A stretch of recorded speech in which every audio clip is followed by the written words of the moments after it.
Figure emblématique de la télévision, classe égale à HRL, Flore Peire multiplie les apparitions dans des séries et émissions. Sa présence dans Les Touristes sur TF1, samedi 24 juillet 2021, en est d'ailleurs une preuve flagrante. Toutefois, l'humoriste de 41 ans reste très discret sur sa vie de famille et sur son enfant. Une vie privée qu'il tient à garder loin de tout engouement médiatique. Lors d'un entretien avec le magazine Voici, en octobre 2020, l'ami d'Audrey Lamier s'est confié sur sa vie de père de famille durant le confinement, même si on est fou de ses enfants. Il y a eu un moment où c'était dur. Et de poursuivre sur les vidéos qu'il postait sur Instagram, mon fils a adoré faire des vidéos à la maison avec moi.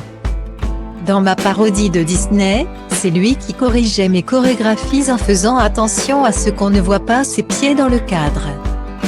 Des confessions attendrissantes donc, mais également riches en révélations puisqu'on a pu découvrir le prénom de son jeune garçon de 4 ans, Marius, mais aussi celui de celle qui partage sa vie, Virginie.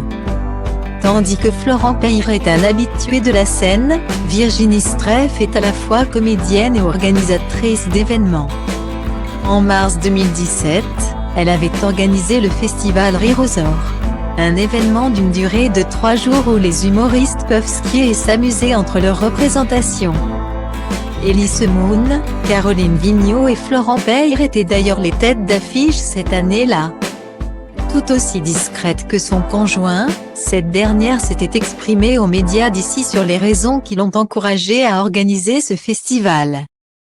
Et lorsqu'elle avait partagé le nom de Florent Peire, Virginie Streff ne l'a pas présenté comme étant son conjoint mais plutôt comme quelqu'un que les organisateurs connaissent personnellement. Était-ce un moyen pour elle de cacher sa relation?